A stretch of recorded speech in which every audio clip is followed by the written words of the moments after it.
never seen a police cordon as large as this. As I was coming in from West London, the cordons were going up a good couple of miles away from where I am now.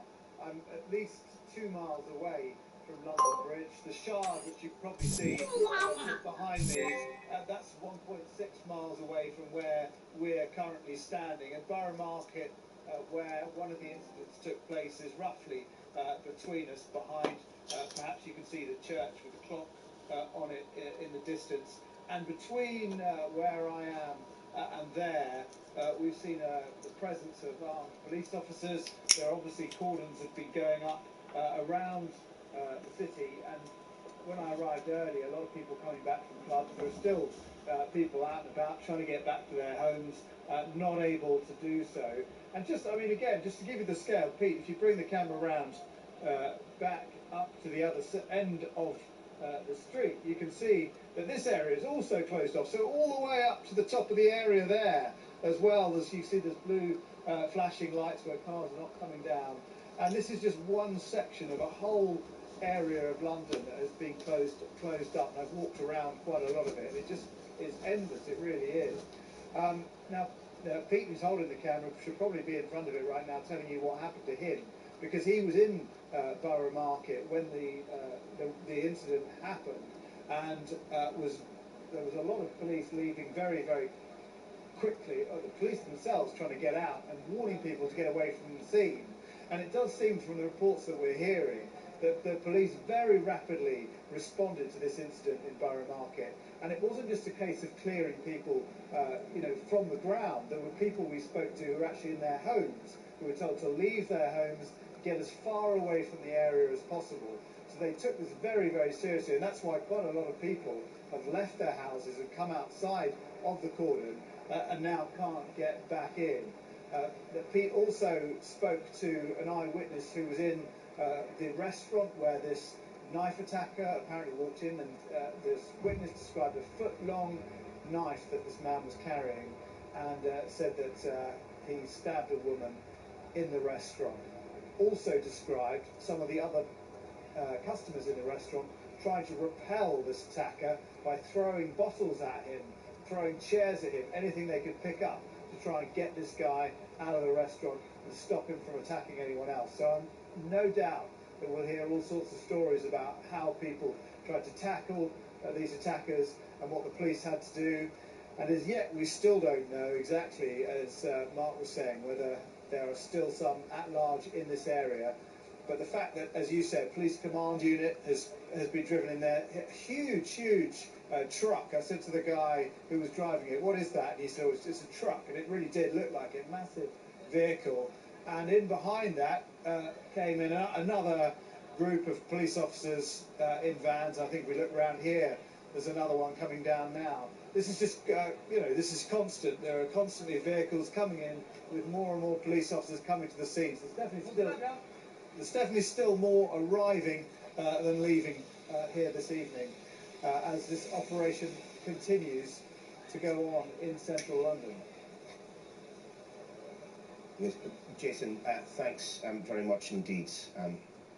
All those pictures that you're looking at there are of police on the banks of the Thames, just to the right of the shot there.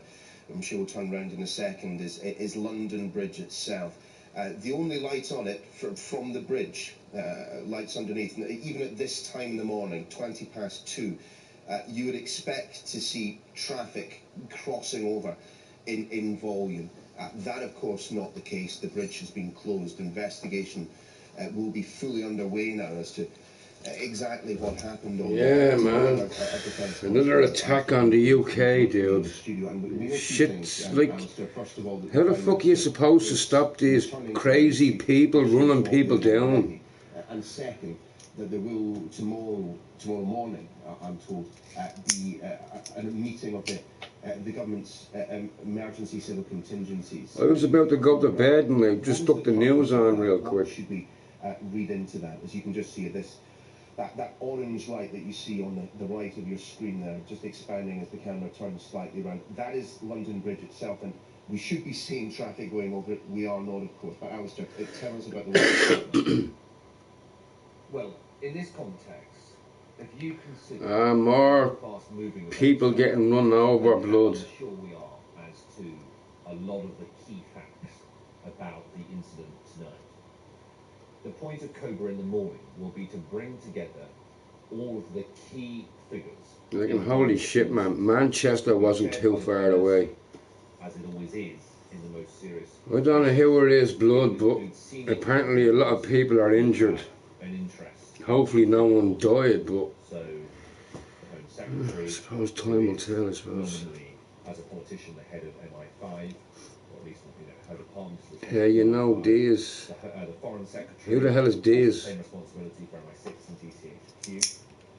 The Defence Secretary, I should imagine the Health Secretary as well, given the role of the hospitals and medical teams in this. And of course it will also bring in senior figures in the Metropolitan Police. So I imagine the Commissioner, Cresta Dick, will be attending, and the heads of the UK intelligence agencies.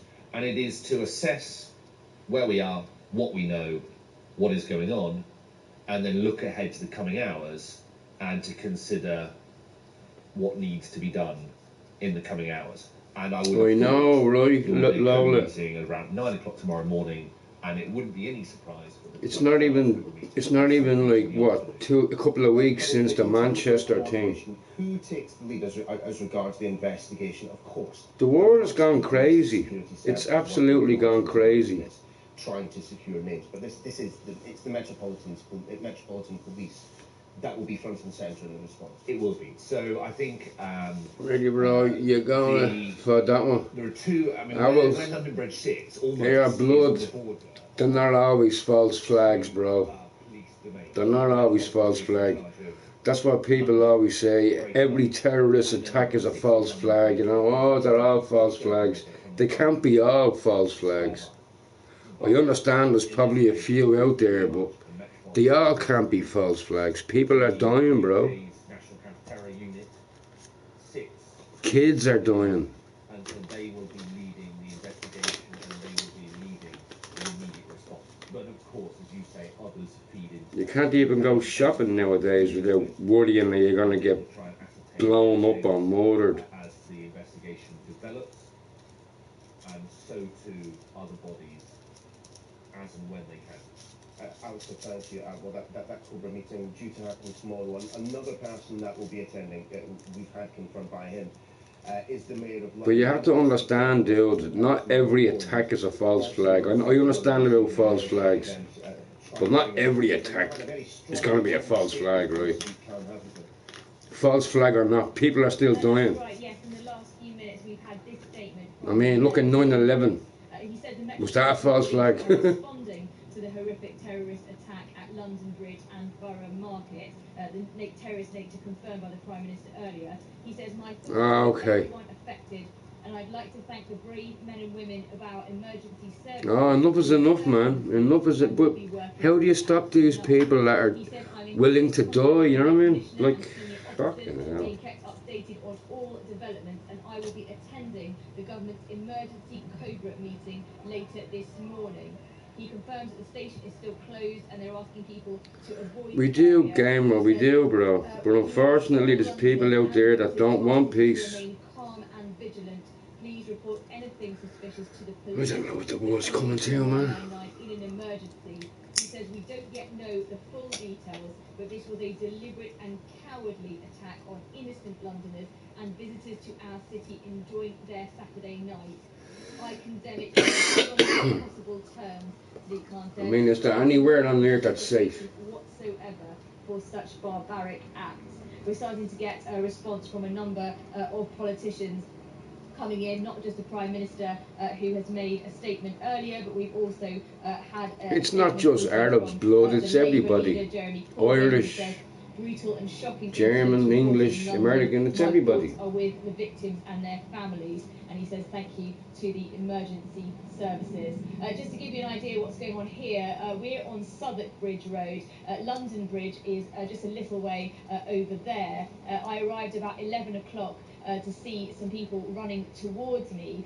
They had been drinking in a pub not far from here. The police had come up to them told them to run. They had run to the other side. A couple of young women I spoke to had jumped into a stranger's car to arrive. This is making me want to have a drink. They had seen 2 wounded people lying on the ground, and they said someone else covered in blood. When I spoke to them, I know, Lola, it's horrible, honey, it is. Saw a number of people, potentially 100 people. I know I can be a bit of an asshole sometimes, but I don't wish no harm to nobody. Holy fuck. Not very far from here. Some of them had been caught up in the incident earlier, had gone back to their hotel. Some little children. Do you know what, Father Jack? You can be streetwise all you want, bro. You can't stop some guy walking up behind you and setting fucking some shit off. It could be a woman, could be a kid. You can't stop these fuckers, man. A lot of people quite scared and confused who we've spoken to so far tonight.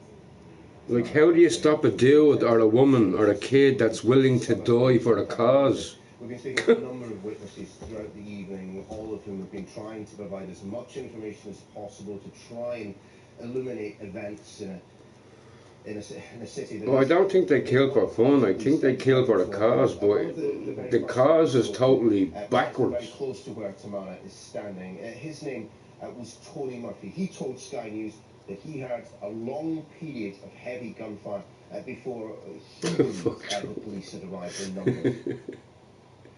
Yeah, fuck Trump, but, you know, about half an hour ago, no harm should come to the guy, though. I have a flat which is adjacent to Southwark Bridge, so London Bridge is across the way, and in fact there was tremendous gunfire which started. Anyway, I just wanted to, you know, show my solidarity for the families anyway. And that was the first incident. I was about to go to bed until I put the news on. I'm like, oh, here we go again. Then the emergency started about 10 minutes after, but the whole incident started with gunfire, and it was I need a drink. It went on for quite a few minutes, which other people would have thought it was fireworks. But Oh, I know, Lola, I know. so, I mean, You know, people always say, you know, 9/11 was a conspiracy. It was a, you know, it was an inside job. I don't care whether it was an inside job. A lot of people died that day. A lot of people. my family to say there was gunfire even before this started. Close to 3,000 people. So that's 3,000 families also in pain, you know. Was that one weapon firing a burst, or did it appear that it was more than one? Yep. Well, there goes that. Anyway, folks, I'm gonna go to bed because this is just upsetting me anyway. Anyway, make sure you know, you keep your mind on the London people, and, you know. Anyway, take it easy, have a good night. At least we'll have a good night. I don't think London's gonna have a very good night. But yeah, talk to y'all tomorrow. I'll have a few beers and maybe... Yeah, absolutely, Lola. Absolutely. It could have been an inside job, but it still doesn't account the fact that so many people lost their lives. I watched that whole program when that aired, and I cried my eyes out seeing people falling out windows. Oh man, I just couldn't believe it. Anyway, y'all have a safe night. I'll have a few beers tomorrow and maybe I'll be in a better mood. But yeah, y'all take it easy. Be safe, be well. Peace.